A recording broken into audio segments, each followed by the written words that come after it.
This channel does not promote any violent, harmful, or illegal activities. All content provided by this channel is meant for an educational purpose only. UEN Jaipur is a perfect target for prospective students aspiring for good jobs, good education with future-ready skills. জলঙ্গিতে ওয়াকফ আইনের প্রতিবাদ এবং সেই প্রতিবাদে মিছিল থেকে BDO office পর্যন্ত BDO অফিসে ব্যাপক ভাঙচুরের ছবি। গতকাল জলঙ্গির সাদিখানা দেয়ার থেকে জলঙ্গি বিডিও অফিস পর্যন্ত প্রায় 4 কিলোমিটার প্রতিবাদ মিছিল বের হয়। কিন্তু অভিযোগ উঠছে মিছিল এবং প্রতিবাদ সভা থেকে ফেরার পথে বিডিও অফিসে ব্যাপক ভাঙচুর চালায় একদল যুবক।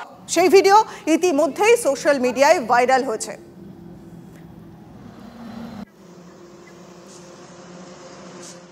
আন্দোলনের নামে তাণ্ডব চলে কার্যত।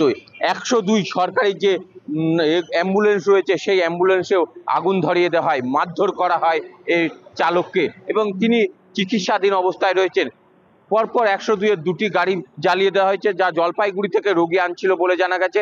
এছাড়াও সরকারি বাস জ্বালিয়ে দেওয়া হয়েছে, ছোট 4 চাকার গাড়ি জ্বালিয়ে দেওয়া হয়েছে, আগুন ধরিয়ে দেওয়া হয়েছে যে পুলিশের যে ট্রাফিক কন্ট্রোল রুম, সেই পুলিশের ট্রাফিক কন্ট্রোল রুমেও। সব মিলিয়ে গতকাল কিন্তু উত্তেজনাময় পরিস্থিতি ছিল এবং দফায় দফায় উত্তেজনা তৈরি হয়। পুলিশকে লক্ষ্য করে ইট বৃষ্টি করা হয় এবং রণক্ষেত্রের চেহারা নেয় এই সুতির সাজুর মোড় এলাকা।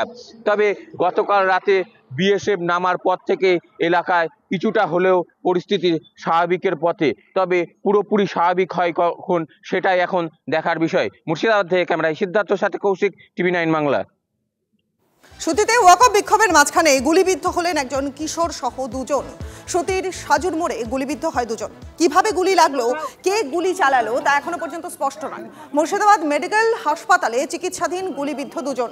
গুলিবিদ্ধ এক কিশোরের পরিবারের দাবি পুলিশ গুলি চালিয়েছে। আর এদিকে এই সংঘর্ষের মাঝেই আহত হয়েছেন জঙ্গিপুরের এসডিপিও। আমার ভাইরা বেটাটা মোশাররফ হোসেন, মাত্র 16 বছর বয়স, 7-এ পড়ে। ওর মাসের বাড়ি থেকে আসছিল, এর পুলিশের গুলিতে ওর বুকে গুলি লাগে। এই জায়গাতে গুলি ওই পার থেকে এই পার হয়ে গেছে।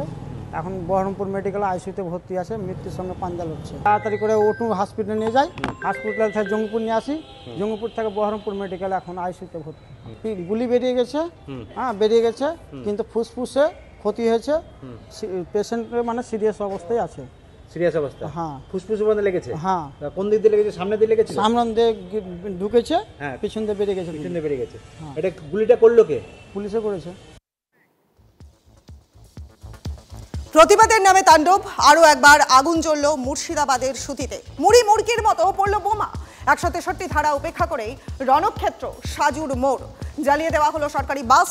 নয়া ওয়াকফ আইনের প্রতিবাদে রাজ্যের একাধিক প্রান্তে বিক্ষোভ কর্মসূচি ছিল শুক্রবার, কিন্তু সব জায়গাকে ছাপিয়ে বিশৃঙ্খলার শীর্ষে নাম উঠল সুতির। অবস্থা সামাল দিতে রাজ্যের আবেদনে নামাতে হলো বিএসএফকে।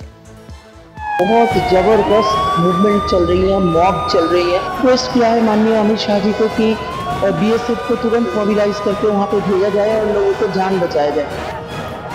কখনো পুলিশের কাঁদানে গ্যাসে সেল ফাটানোর শব্দ, কখনো প্রতিবাদের নামে অশান্তি পাকাতে নামা একদল মানুষের পরপর বোমাবাজি।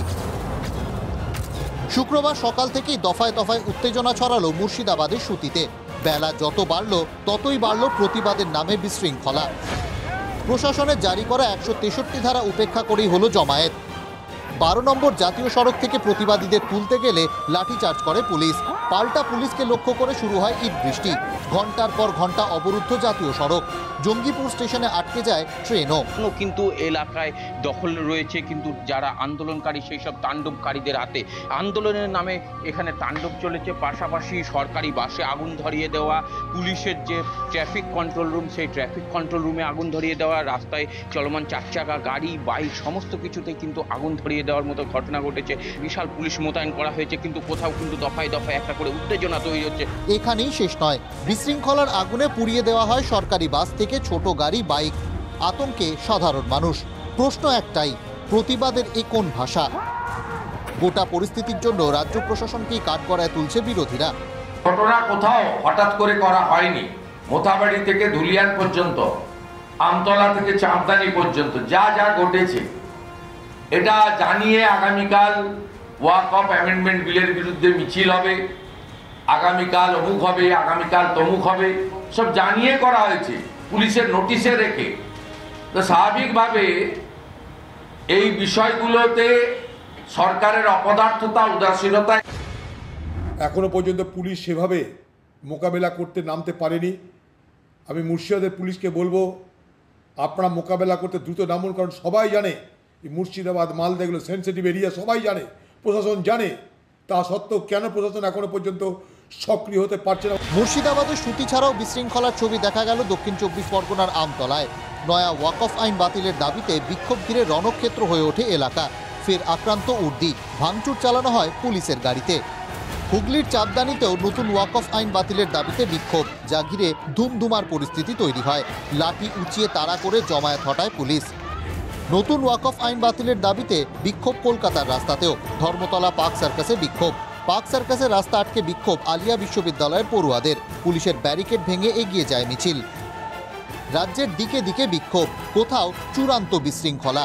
কোনো কোনো জায়গায় পরিস্থিতি নিয়ন্ত্রণে আনতে বেগ পেতে হচ্ছে পুলিশ প্রশাসনকে। রাজ্যের মানুষকে শান্ত থাকার বার্তা শাসক দলের। যারা এগুলো করছেন তারা অরাজকতা করছেন। অরাজকতা করে কোনো সমস্যার সমাধান হয় না।